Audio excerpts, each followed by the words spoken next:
Welcome to the Don't Feed the Fear podcast, where we dive into the complex world of food allergy anxiety. I'm your host, Dr. Amanda Whitehouse, food allergy anxiety psychologist and food allergy mom. Whether you're dealing with allergies yourself or supporting someone who is, join us for an empathetic and informative journey toward food allergy calm and confidence. Michael Sars is an amazing young adult and food allergy advocate who has been working with Food Allergy Canada to support youth with food allergies and helping to spread awareness. He's also a songwriter and a musician who records and performs under the name The Mass Project. Michael is here today to talk about his experiences with high school, the dreaded topic of dating and kissing, his journey with OCD and its connection to his food allergies, and adjusting to college and independent life as an adult. Thank you so much for being here today. Would you start just by telling us a little bit about yourself? Well, thank you for having me here on your show. My name is Mike, and I am anaphylactic to dairy, eggs, peanuts, and tree nuts, and I have been since, the very beginning. Some of my food allergy involvement revolves around volunteering with Food Allergy Canada, working with youth to help them understand not really the safety barriers, but more of the social obstacles with having food allergies. I think I grew up with a lot of trial and error through my food allergies, whether it was with dating or living at university alone or birthday parties. I'm sure, I think you mentioned your kids have food allergies as well. It's difficult to sort of be the allergy kid or advocate for yourself. So we really work a lot on sharing your feelings, making sure that there's other people it's not a weird thing to have food allergies. It's very normal. It's very serious, but it doesn't have to define how you operate. And we work with them. And I do some other volunteer stuff. I've been on CBC with Matt Galloway for 10 Seconds of Fame on, some new food allergy research. And I'll be on another Food Allergy Canada panel with an allergist as well. So how did you get involved with them? I'm 25, so I'm about 3 years roughly out of university. But I remember I was watching this video, and it was some sort of political video of some kind on YouTube. But they said if you really want to you're feeling stuck, go do something for your community. And I've heard this stuff over and over again. I'm yeah, okay. But this I forget who it was, but for whatever reason it struck me, and I applied to be it's called a food allergy pal for Food Allergy Canada. My mom has been trying to get me to do this for a while. And so I finally applied, and I loved it. I was more involved in it a year ago and a few years leading up to it. But, it really became an opportunity, something that I looked forward to. I was supposed to be there helping the kids with their social obstacles, but make them feel better. But I felt better talking about allergies as well. That's one of the things that people I talk to will share, and you can tell me if this is true for you, but I think we process our own stuff by having to think through it and express it to other people, and maybe realizing I learned this, or this is how I've grown. These kids would talk about, maybe sometimes there'd be food allergy bullies, but sometimes it was lighter stuff of just I don't like having food allergies. I feel like the odd one out. And I would be I totally get that. I feel like that too. And then I'd be wow, I actually feel better showing that. I'm not supposed to be the mentor. So I think, it makes the kids feel better. It makes the mentors feel better. I didn't have something like this growing up to share with them. So, it was a lot of trial and error. I think my friends with allergies talk about how you're it's so easy to become friends with other people with food allergies because you're oh, you get it. You understand what has to happen to keep yourself safe. And, how my girlfriend has so much work to make sure I'm safe by making sure she's being careful of allergies and stuff. So it really impacts the people around you. So, it takes this sort of mental effort and actual behavioral effort to be safe. And when you meet someone like that, it's whoa, you get it. And I think even when you meet people of any age, there's that connection, I think. Yeah. And that level of trust, that a little bit more trust that you Exactly. can give them right from the get-go. I think we approach people generally expecting, we have to for our safety, expecting that they don't understand it. And it's our job to keep ourselves safe, not that they know and can help us. That could be a draining approach to always be on the advocacy side and always be the educator and always be, there's a lot of problems in the world, but I think something that people with suffering food allergies know and recognize is that they always have to be their own best advocate for themselves. And that can be tiring and frustrating sometimes. It can. Is that part of, you said there was some trial and error and mistakes along the way. Was it due to not advocating for yourself, or what, looking back, have you learned about what I happened? think I think it was partially a mix of, yes, the advocacy piece. I think the lack of advocacy can sometimes get tough. I think you also start to like learn that it takes a lot of effort to explain allergies. So you sort of learn to pick and choose of like, okay, like who am I going to give this spiel with? Who can I trust? Who is somebody who's going to be like on my side? I'm like, is this person going to get it? If they're not, I'm not going to bother with that. And I think like growing up, that trial and error came through like dating. Like I remember one of my girlfriends, we kissed, and then I was like, oh no, like she had like dairy, and she just drank a hot chocolate. And I'm anaphylactic to dairy, and that was really stressful. Using my EpiPen after that, and I think that was a mix of like understanding the difference between anxiety and anaphylaxis. Like I don't like I remember calling 911, and they were like, oh, I don't think you're having anaphylaxis. So it's just like really understanding and trusting yourself, and making sure you can recognize the signs and symptoms for yourself, not just from a conceptual level. I think was a big learning curve for me as well. And then some of the other trial and errors. I think living alone at university was like I lived in residence. I think that was a crash course in advocacy, because every day I'd speak to the chef. Keep me safe, keep me safe, keep me safe. And even younger, just choosing and learning like what friends should I and can I trust with allergies, and understanding it, which ones maybe I can't. And I think those were some of those trial and errors that I think are like pretty universal to suffering with food allergies. I would love it if you don't mind, and maybe we can start younger and Yeah, move through. But you mentioned in the beginning about your mom's always been telling you should sign up for this thing, but nobody wants to listen to mom, right? So all of us allergy moms know the same thing, and that's why I was so excited to have you on, because I want kids to hear it right. from you. You're not this old person like us. You're not a parent. You're more of you're a grown up, but you're more of a Right. peer. You're not as far removed from it, and so I'd love for kids to be able to hear it from your perspective, starting with that friend thing, because I think that is the first barrier that the kids hit as they start to get older, right? Is like not wanting to be different or having to ask people necessarily to accommodate them differently. So what do you tell the kids that you've worked with, or what would you tell yourself? I think that is one of the first barriers that you encounter. I think I would share with myself that like at some point in your life, you're going to have to advocate for yourself, whether it's food allergies, whether it's for that next job, whether it's, for anything in life and career and relationships. And I think the thing that I notice a lot with younger kids with food allergies is they become independent very quickly because they have to advocate for themselves. And I think, I like to think of it like there is a silver lining of learning to advocate for yourself. It's tough at doing it at an earlier age than most other kids have to do it. But that silver lining is like, like, yes, it'd probably be easier without allergies, but you have allergies, and learning that and doing and practicing that hard work to advocate yourself, it makes you more independent. And I think as you get older, you start to realize that like how much of a positive and benefit that is to, just being out and about in the world. I speak with some of my peers who are in the Food Allergy Canada mentorship program, and we see that these kids are so independent so quickly because they have to be. And there are silver linings to having food allergies. I don't think there's many personally, but that is definitely one that is a good one. I think. Yeah. Are there others that come to mind? I have a couple. One is that food allergies are a wonderful filter for who should be really close to you in your life. I always like, I think if you start to date and you realize like who's good with allergies and who aren't, and it's just like, I think my amazing partner is just so good with food allergies. She's wonderful. And it's just like, I remember telling my mom about starting to date this girl, and one of her first questions was like, is she good with your allergies? And it's such an important part, right?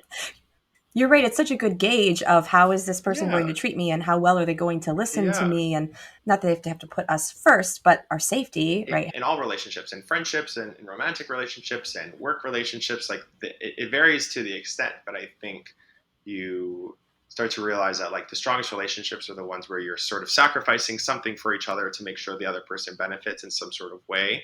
And I think, with friendships, I've had such amazing friends that I'll go over to their house and they're making sure that the dishes are washed if we're going to be cooking dinner, and their hands are washed, and, the peanut butter is put away in the cupboards, and just like the little things like that are very they mean a lot because it's your safety, and what is more important to you than your own health. It's hard to beat that. Right. And what better way for someone to show that they care about you than treating that as important as it Absolutely. really is? So you mentioned then about your girlfriend now, but obviously it didn't go so smoothly when you first started dating. I think that's one of the hardest things, and one of the things that I want kids to hear more from you, if you're Absolutely. comfortable talking about those early years, because that's the last thing they want their moms talking to them about, is if you kiss this Exactly. person. So you had a reaction from, was it your first kiss? No, it wasn't, and it wasn't my current girlfriend. It was actually a Okay. previous partner. But Yes. it is absolutely. It's a hard thing to talk about with your kids. It's a hard thing for kids to even listen to, and hear about. I think the biggest thing that I learned, and it's like, if I was younger and heard somebody telling me this, I would, I maybe say it's easy to say, and it's true, harder to do, but it's just like, always ask, always be upfront about your food allergies and have that communication. It's a little bit awkward, and it's not really fair that you have to do that and advocate for yourself in these romantic settings. But the reality is like, you'll save yourself a lot of pain down the line if you rip the Band-Aid off and advocate strongly for yourself. And it doesn't have to be in a prescriptive manner, but in a way that feels genuine and right to you, but it's also keeping you safe. That's probably what I would have told my younger self. Well, and I think, again, it's hard for people to believe, when they're young people hearing it from older people, but I feel like it's always awkward, not just for kids and teenagers, but even as you get older, like first kisses are just, so why not, like you said, just rip off the Band-Aid and dive in a little sooner as far as how's this person going to treat me? It's already awkward anyway. It's not like it was going to be a movie scene, when you're 15 years old kissing somebody for the first time. And I love that sort of perspective, because it's like, food allergies are not like, it's complicated enough as it is. Food allergies are just one sprinkle of the complexity of relationships. Absolutely. One of the things that I would love for you to talk about, if you don't mind, because I have had other kids who've had anaphylactic reactions from kissing, and then actually navigating the rules of what works for them. Do you mind sharing how you manage that? Like, how does it work? This is not meant to be prescriptive. It's just what works for me.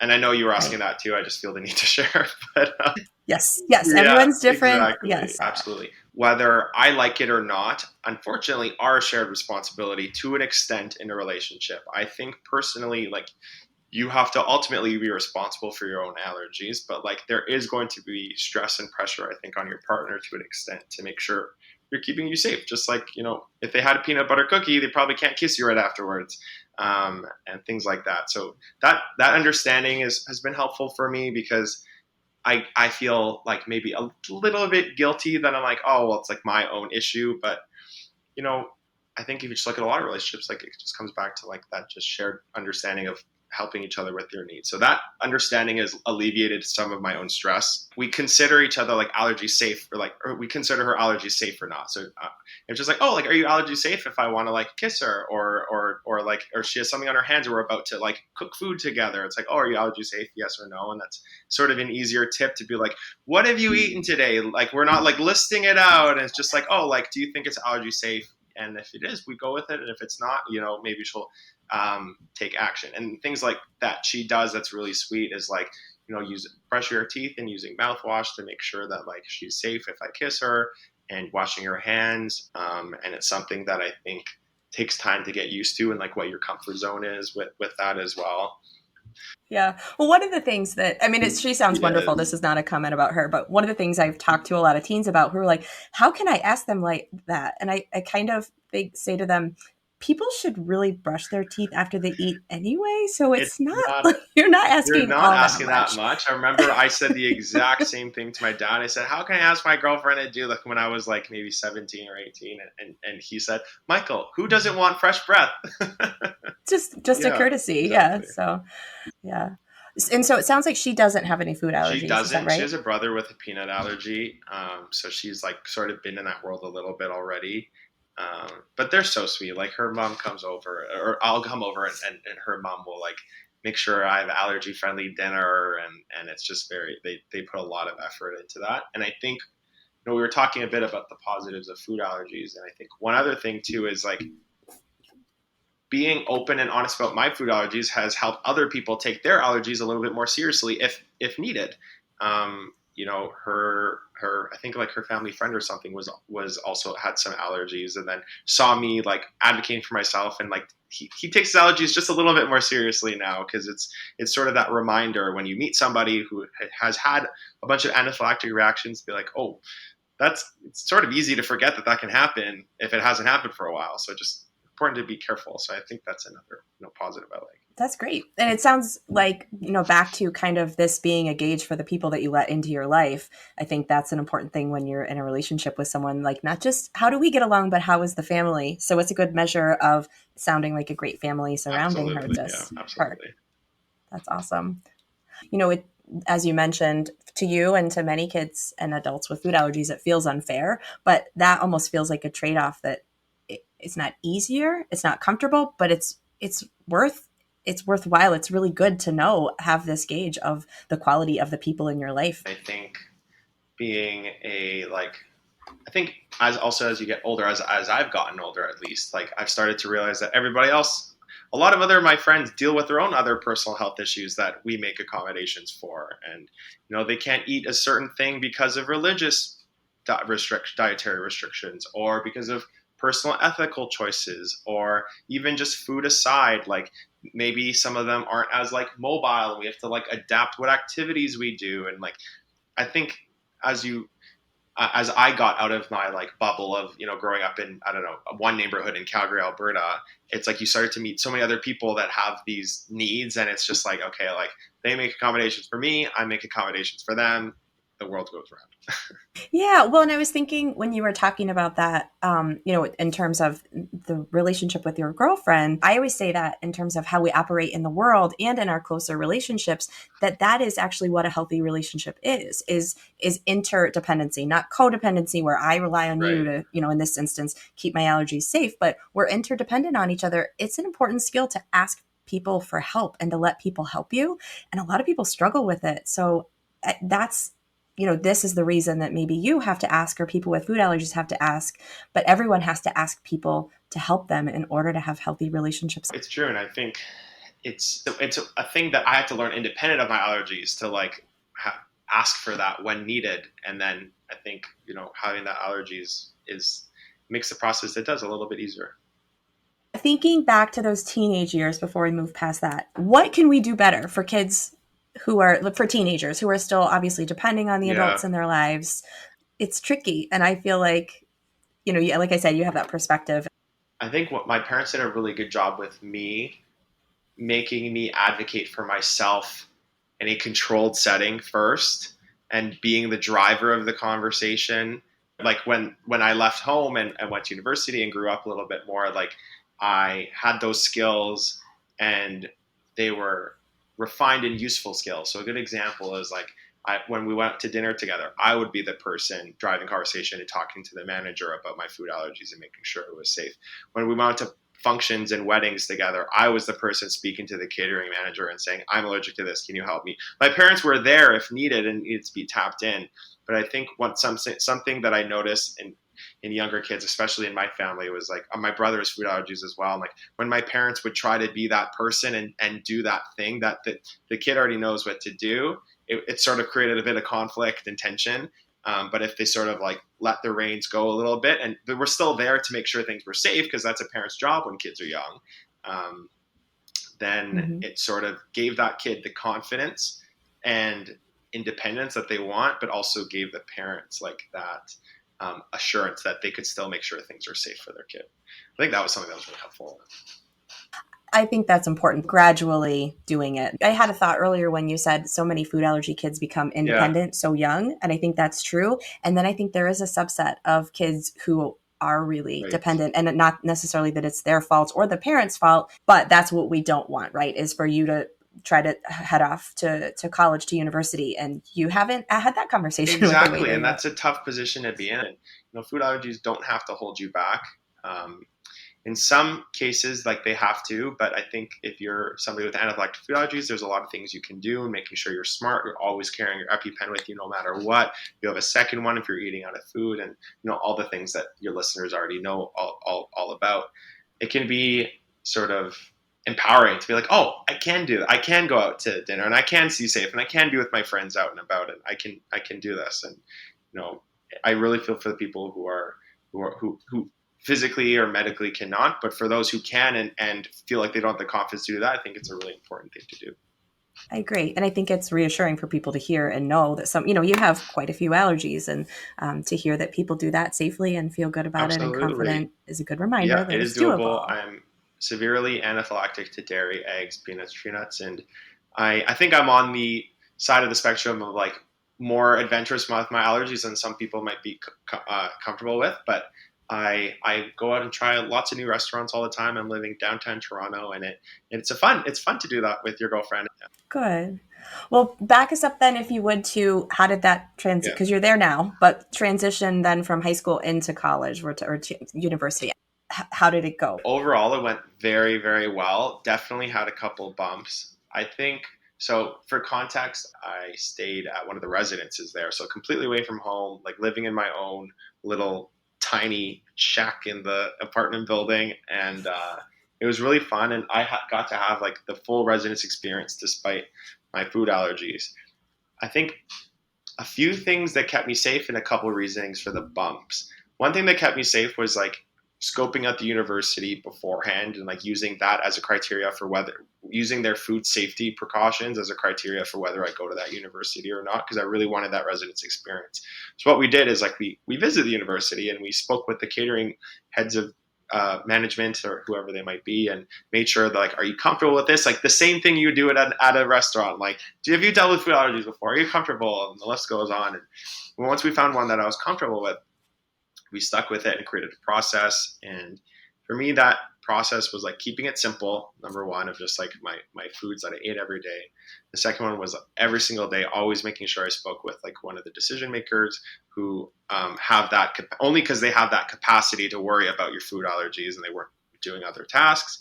And always, no matter what, bring my EpiPen with me, no matter what, everywhere. A couple of bumps. I had 2 allergic reactions that year. And a couple of the bumps came from things that were like pretty much out of my control. One was that the ingredients was mislabeled on one of the from the manufacturer or something, and like it got switched around, and then I had an allergic reaction. There was actually milk in the breakfast sausage, even though the label said there wasn't. There was some sort of mix up there. The second one was that kiss with the ex-girlfriend that I think I had an allergy thing, and I don't like, it wasn't her fault. It was, you know, it was all my stress, I think, because like the paramedic said I was fine. And that was that stress was so big. I remember having my first allergic reaction at university, and I needed to speak with a psychologist. I've been in therapy before, but like this one was like, I really need someone to talk to. Like I'm scared to even eat anything, and it got so much better after I just realized, like, you know, the learnings that I had. Like I used my EpiPen by myself for the first time. I kept myself safe. I did everything I need to do. Like you go into game mode and keep yourself safe. And so, you know, but what I was so happy to hear is I went back and I got very close with all the kitchen staff there. They all knew my name. They're all so sweet and friendly. And I came back the next year, and, you know, that was the first year in 2017 that they had like a very, very serious allergy on their hands with me. I came back the next year and they had 0 anaphylactic food allergies, despite having multiple people in the residence building with anaphylactic food allergies.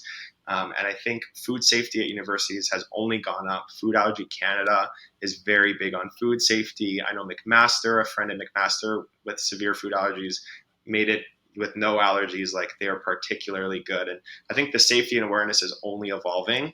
And I think if I'm a parent wondering whether I send my kid with food allergies, obviously it is a personal, family, and medical decision. But it was one of the best years of my life being at residence. And ultimately, I knew going into it, there was some element of risk. I had my EpiPens with me. I knew what to do. I used it. And I had just as fun at residence as all of the other people, despite my food allergies. Good. I'm glad you had such a good experience. And it for people to know that it's possible is so helpful. Exactly. Because it's a big shift. Like, oh my God, it's like going to be like going out to dinner every single day for breakfast, lunch, and dinner. Like, oh my God, how am I going to do this? But then I got systems. I was like, okay, in the morning, like we're doing like some simpler foods, like oatmeal stuff. I don't really need to triple double check. It's packaged. It's fine. I had a mini fridge in my room for some leftovers, so I didn't have to always be talking with the kitchen, buying some of my own food so I can make them. I don't know if you're allowed toasters and res. I don't know if I had one or not, whatever it was. And, making sure I can make my own little snacks if I had to. And then for dinners, making sure, like, they were so sweet. They always let me cut the line. Like, these universities are really moving mountains for you because they know how much you're paying to attend school and residence. And they know that, like, food allergies are becoming so much more commonplace that I was a priority in that kitchen, which always felt like a very good thing. That's amazing. And I have heard, young adults who are making that transition get a good talk from the people when they interview, and then they show up and they don't feel that they're treated that way. And I think that is important that you noted that you felt they were treating you that way. I haven't spoken with a lot of, like you said, youth that have had that experience. And that's sad that happens. And I think that made me feel lucky that they had such a strong and good, like, despite that one mix up, such a good, strong food safety program. And I remember literally becoming friends with a couple of them. It was weird being like friends with a 40-year-old or a 45-year-old and you're 18. And, but they were so nice, and they treated me like very, very seriously and very safely, but still very welcoming way as well. You mentioned about kind of having to get to that mindset after some of those reactions and get some support, which is awesome. I encourage everyone to do that, especially if you've had an anaphylactic reaction. It's a traumatic experience. Even if you're okay, that support is awesome. And you mentioned then having to shift that mindset to, like, I have to balance this. There's always that risk, but I can't hide away and not ever have any risk. So I was wondering if you could talk about that, carrying that forward into to now. I actually feel like when people ask me this, I don't, and I will share absolutely my thoughts, but I don't know what to say because I always worry that, like, my risk tolerance is going to get other people in, like, trouble with their allergies. So, like, this is what works for me. I don't think it's a perfect system, but, like, I feel good about it. So hopefully it inspires people to, like, make sure that their systems work for them. But I always, like, because some people are allergic to, like, some very, very serious long lists. Like, I never know what works for everyone, but for me, me, the risk, I definitely take on risk by going out to restaurants and by,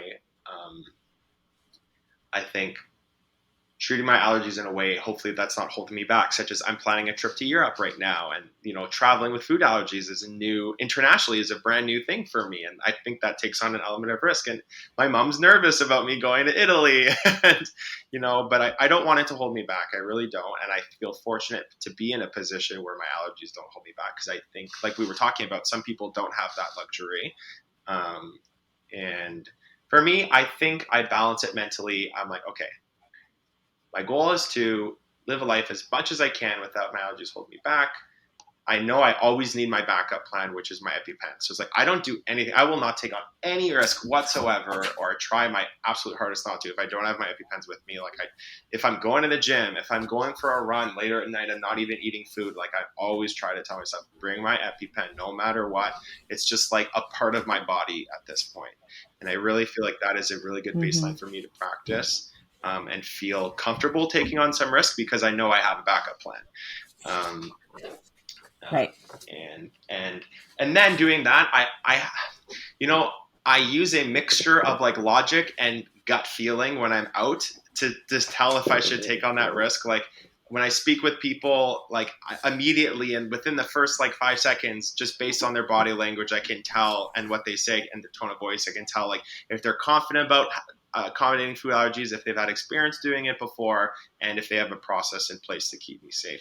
And, like, right away, I'm like, I will actively be like, I can't eat here. And doesn't mean I leave with the whole table. It's just like, if I'm with my friends, like, part of that risk is, like, maybe it doesn't work out for me, and I'll have a drink instead of eating there. And just, running through my mental list, which involves that sort of body language analysis and that actual practical analysis, if they have that process and procedures in place to deal with food allergies.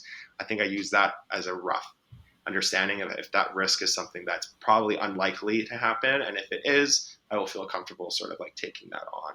Because I think the thing with food allergies, like the risk is always severe. It just depends on the likelihood of that risk happening. Well, for anaphylaxis, at least, I always just ask myself of like, are the pros outweighing the cons? Like, is this worth the risk that I'm taking on? Is this meal should I just skip the meal if I don't feel sure about it? The answer is probably yes. But if I feel good about it, like, let's go for it. I have my EpiPens just in case. And this has been working for me. I don't know if it'll work for everyone, but like knock on wood, I haven't used my EpiPen for quite some time now, quite a few years. And I'm really enjoying it. I'm excited for my trip to Italy. I'm going to download. You interviewed Kyle, and he has like the Equal Eats travel cards. So I'm going to go purchase a couple of cards that have translated all of my food allergies in perfect Italian, and really try it. That's my new allergy challenge, is to go to Italy with severe food allergies. Yeah, you can do it. I'll put the link to the Equal Eats cards that Kyle Dine has created in the show notes. I was hoping you could talk more about your music, because I listened to some of your music, and I have to tell you, so your song Scared Fearless, maybe I'm projecting onto it, but I was thinking about allergies and, what we had chatted about when I listened to that. How does your experience with this go into the music that you write? I really appreciate that question. Thank you. I'm glad you listened to my song. That's one of like a small amount of people who've listened to my music. I listen to many of your songs, and they're great. We're going to make sure people know where to find it. I appreciate that a lot. Yeah. So I have my artist name, The Mass Project, and I'm trying to like make my music and record it and get it out there. And I think one thing I've learned about like my songwriting is I've always, like you said, like writing from a very personal space. And food allergy is definitely in that song, Scared Fearless, has kind of popped up. I've struggled very much, and it's, I found very specific therapy. It's gotten a lot better, but with OCD, like I've clinically, real OCD, not just like, oh, like I'm so OCD about this, but like, real OCD.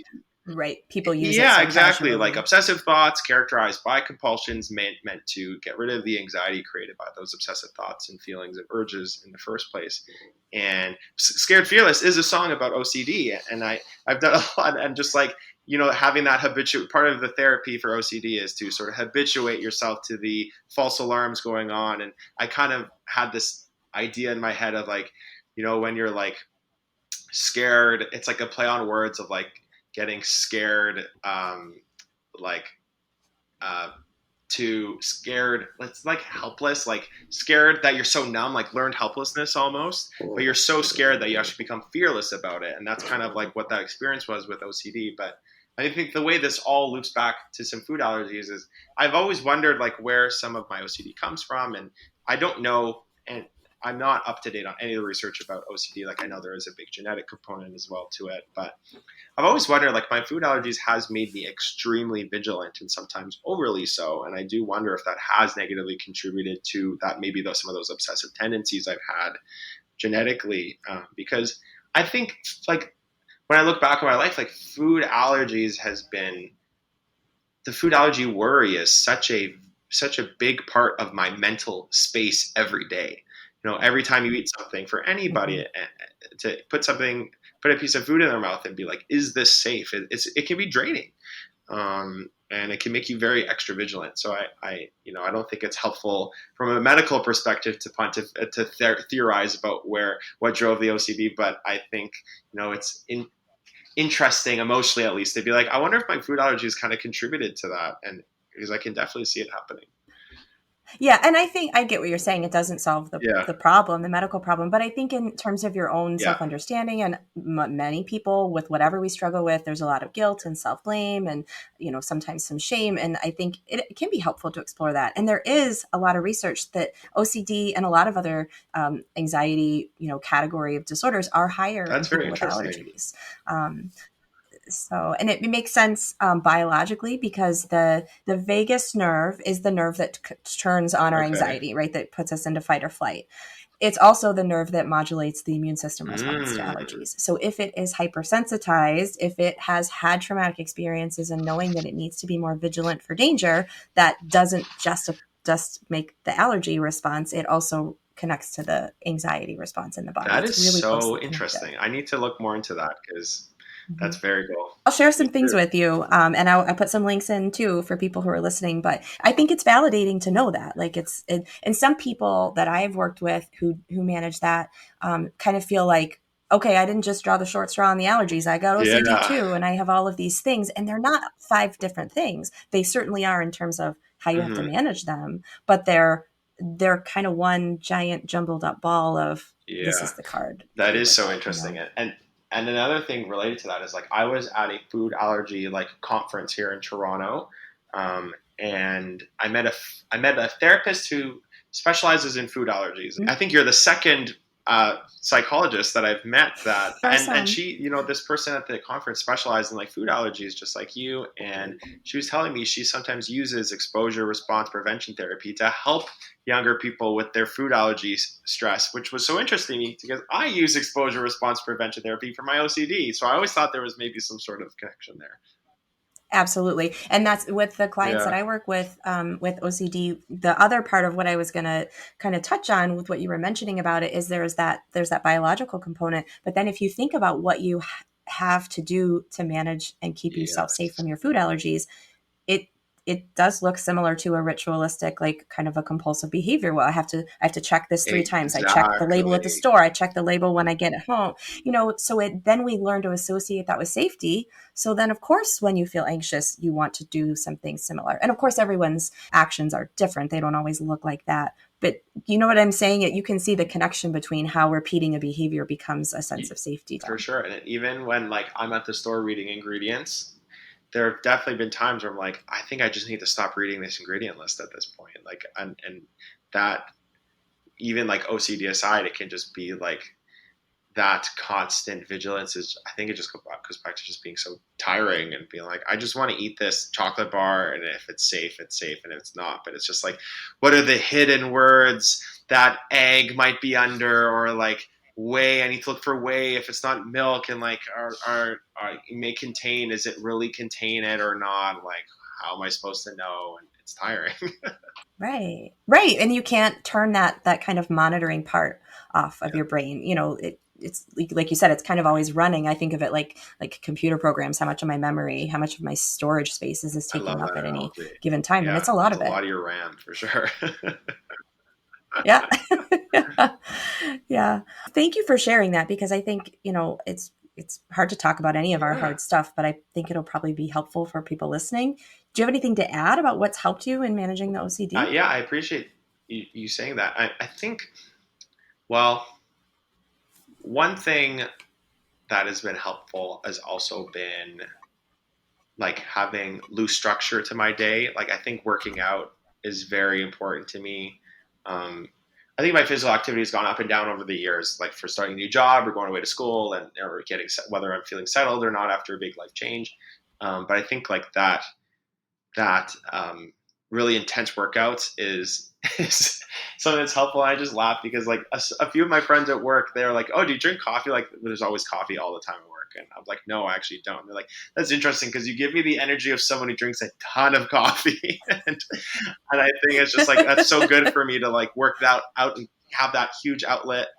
Another really good outlet has been my music. Like my songwriting. I think it's just been so helpful to have that creative outlet. I think a lot of us are creative, and I think I work in business and technology right now. Like, there's only so much creativity you can do in a commercial setting, but when you're just like being artistic for yourself, it's such a good feeling. And my mom's a therapist as well. She calls them like the feel good actions, and having Hmm. that outlet is just so important. So far and away, ERP has been the best thing for OCD, but I think it's also benefited from a good workout schedule, and also I mean I'm not the epitome of fitness at all, but that workouts has been really helpful, and my songwriting for sure, and just writing for myself and how I'm feeling, and for nobody else is something that I really love. Before we move on from your music, will you tell people where they can find it? You can find me on Instagram, the.mas.project. It's the Mass Project. You can also just search it on Spotify or like any streaming platforms. Yeah, Scared Fearless, I think is a good one to listen to. That's on theme for for our talk today. Absolutely. It hit me right away when I was checking out your music because, like I said, I'm like, I might be projecting here, but this is what my brain pulls up when I'm listening to these Yeah, thank you. lyrics. And I just also like, I think if you listen, I try to in my music at least like hide very obvious things about myself in like different metaphors, like being scared fearless, or just like, oh, I'm going through like OCD therapy. I just really like kind of putting a little bit of a sugar coat on it and putting it in a metaphor, because I think when you're listening to music, I don't think anyone wants to hear you sing out that you have OCD or something. But if that's what you want to do, for sure do it. But like that's not what I wanted to sing. But I wanted, it was, I sort of wanted everyone to know that that was what's happening to me in like a fun way. Maybe not fun, but like in a metaphorical way, because I think if you, not to be like that artist who pontificates about his own lyrics, because that's so lame, but or so not cool. But the like the verse of like, I went and made a trade, cash for therapy, and then you kind of connect the dots of like getting scared fearless, and then like things not going well. Like I tried to really be like, it's not going well over here at that moment at a moment in time. It felt really good to share it and publish it and get a blog spot of like Michael the artist tackles OCD in his latest song, to do whatever, to just be like, it's okay. And I found that the more I shared about OCD and didn't hide it, a few of my friends were like, oh, like Michael, like, are you okay talking about that? Like, I think I might be struggling with that. Like, can you maybe share some stuff? And like, that is such a good feeling to be like, I shared and other people felt like they could be like, oh, like I maybe need some help as well, which was, it's just such a good feeling, I think. Yeah. Not why I did it, but it was nice. Right. But and music is such a good way to do that. Not that it wouldn't have been helpful, but it would have had a different effect if you had sat down with one of your friends and said, hey, I'm in therapy. Yeah, I'm really struggling with this. And they might have supported you, but they might have approached or right. responded differently than to your song Yeah, and what you thank you. shared. I think so too. Yeah. Yeah, keep it up. I mean, I think I can pontificate because it's not my music, but I told you I'm a huge music person, and I always think of music. Music is Yeah. transcendence. So you write that song, and it's not the oh woe is me, I'm dealing with this hard thing. You rise above it, and you might not stay there, but someone else can listen to it and rise above as well out of that experience for a moment into kind of that higher place, and maybe we come back down out of it, but it's at least it's available. It's there to go to when you need to shift the Yeah, mindset about it's a it. good I like music. It's like a good distraction sometimes for me. It's It good for is. so many It is. things. Distractions, mood changes. It's good for the It nervous is. system. I'm a big music It is. I advocate. was, are you knowledgeable about like music therapy? I was always curious about how, like, what music therapy is going on in today's day and age. I'm huge on this nervous Yeah, system piece and that link between allergies and anxiety. And I offer a music listening program, not a music yeah. therapist where you come and we sing a song, but I have this program that accesses the Is vagus it nerve, that ILS? nerve that I was talking about through the ears. It's called the Safe and Sound Oh, Protocol. cool. You Yeah. know Well, about my it? mom's an occupational therapist, and she uses ILS for all of her clients. Is it ILS? Is that what it's Okay. called? Okay. ILS is the company. They're the integrated listening systems. And then the music, the SSP, Safe and Sound Protocol, is the filtered music that's immune nervous system regulating. I'm gonna research that, but that is very, very interesting. I really appreciate Yeah, yeah. It's so funny. If I were your mom, I'd be like, "You have to listen to this. Listen that. again." Like all my poor kids have been That's listening. so funny. You were talking about that gut Yeah. reaction when you kind of assess when you're out Yeah. in public and the way someone responds to you. Some of it's logical, some of it's just that Yeah. you know. And I was just going to say that seems like another huge silver lining in terms of getting in touch Mhm. with that, just that gut instinct that we all have to protect us, that I don't think a lot of people learn to tune in and get in touch with and Yeah, I mean, listen I had a to. family friend who was like who was a therapist for like very high performing like athletes and ballet dancers and usually like performers, and he was always really big on like um, trusting your instincts. So I think and we knew him since a younger age. So I think like I got a little bit of that education from him, and just being like, it's okay to trust your instinct when you have trained it, and it knows, like, there's things that your brain knows before you even recognize them. And I think that's something with my food allergies is like, I don't even have to like say anything after somebody, a server will come by or a manager will do their allergy spiel or lack thereof for me to know like, okay, it's safe. And, there's just something that comes by with like, there's just the right level of confidence. But still caution. There's just the right level of like seriousness, but not worry. They've shared just enough information about their food allergy protocols, but they haven't like gone so in depth that it makes you visualize and wonder if it's safe enough. And they sort of recognize how much information they should be sharing because they recognize that allergy brains are doing this, and they, and it's there's just something that immediately you're like, I can eat here, or like, nope, wrong place to eat. We're not going here. Well, and I think it's amazing that you had anyone in your life was kind of talking to you about that when you were younger growing up, because I don't think a lot of kids get that.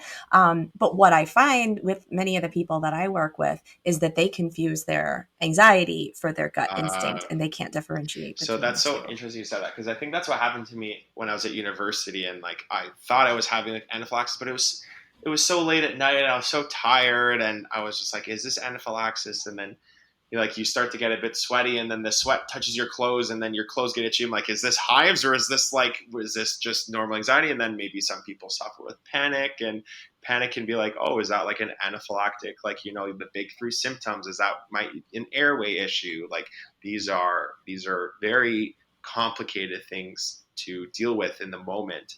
And that confusion is sort of like, I really empathize with that because I've definitely felt that with my own allergies. And going back to the body, that it's exactly what you described. I mean, the anxiety can cause all the real same physical symptoms that an allergic reaction produces, because it's the same system in the body triggering it. So it's really hard. And I hope you're not the only one who has had that experience. And it doesn't hurt to call, right? And have someone talk you through it who's not in panic mode like you are. But that happens. And I didn't know it happens often to other people. And it's something that I've definitely had to, like, I don't know if it's like a skill to hone or just like something to be aware of, to be like, when I sort of sense that anxiety, like that sort of like, uh-oh moment, I'm just like, okay, like, let's just hold up for a sec and just like walk through the process in my head of like same risk analysis process. I sound like a crazy risk analysis person, but I think like that is something that's important to me. And like, I think I've gotten I've gotten very good at risk assessment for food allergies, and I think everybody with allergies has that sort of spidey sense, of like, oh, I don't think I should do this, and even if you can't quite put your finger on it. Yes, and trusting that is, I think, so important, instead of questioning ourselves or being down on ourselves. So it takes practice. You have to hone it, but it's there. Yeah, I agree. absolutely. Are there other things that we didn't get to that you wanted to talk about? I feel like we could talk for a very long time. I really enjoy chatting with you. So. I think, I really just feel for everybody with allergies out there. I think it's really great that you're doing this podcast and spreading food allergy awareness. And I think that's really fantastic. I meant to ask you, don't feed the fear. I was curious about like the theme and more about learning about the podcast and that vision. Yeah, thanks for asking. I think that's kind of a line, one of the line I've, a few lines that I say a lot with the clients that I work with and with my son with his allergies. And we kind of externalize the fear. And with kids, I'll have them, visualize it. What does it sound like when it starts talking to you inside of your head? And with kids, I'll have them picture it like as this monster that's giving you a hard time. So we're not going to feed it. We're not going to nurture it. We're not going to help it grow stronger. We're going to feed ourselves. We're going to grow our own, strength and health and wellness. We're not going to put our energy and our resources into things that we know just make the fear stronger. So I would always say, don't feed the fear. So that's kind of just the little line that stuck when I was trying to think of something. I really like that. And I think that applies to all anxieties and not just food allergy stress. I think I have become very familiar with anxiety and anxiety management because of food allergies and my OCD and all these things. And I think that definitely applies to that. One other thing I wanted to mention was that I mentioned that I'm in the food allergy like PALS program at Food Allergy Canada, but I always like to tell my mom, like my first food allergy pal was my mom and my dad before I spoke to everyone else. And I think it's really great what you're doing for your son and for all of your other clients. And I really respect that. Oh, thank you. That means a lot to hear. And I hope it's helpful. It is kind of a selfish thing. Like I want my son to be able to hear from Right. someone like you, who has a different perspective and different experiences. So, everyone else can benefit from it as well. And, you probably wouldn't have talked to me if maybe you would, you seem really nice. But if I was like, hey, I need someone to talk to my son.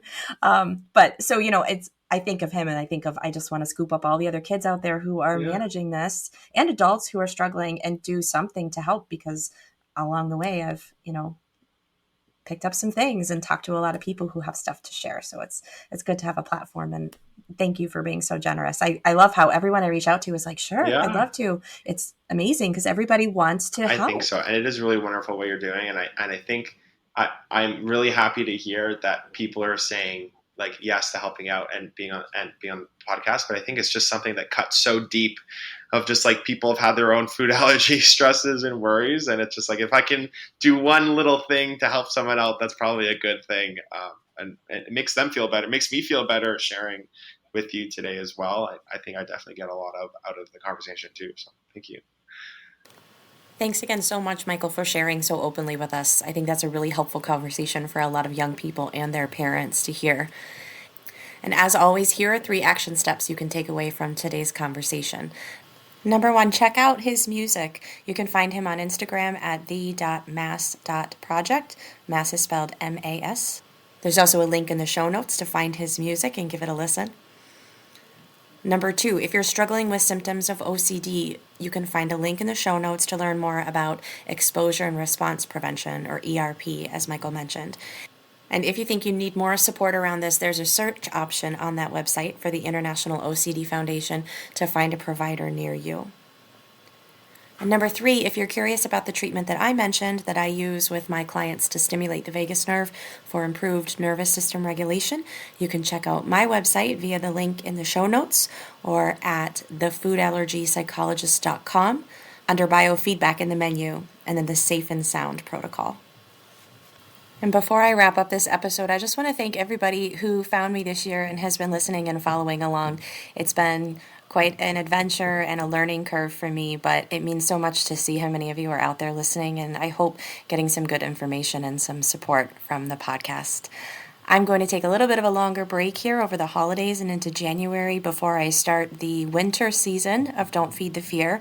And in the meantime, I would love to hear from you. So I haven't decided yet what the theme will be for our winter season of the podcast. If you have suggestions or inputs or requests, you can contact me through the connect option on my website, thefoodallergypsychologist.com. There's a link in the notes.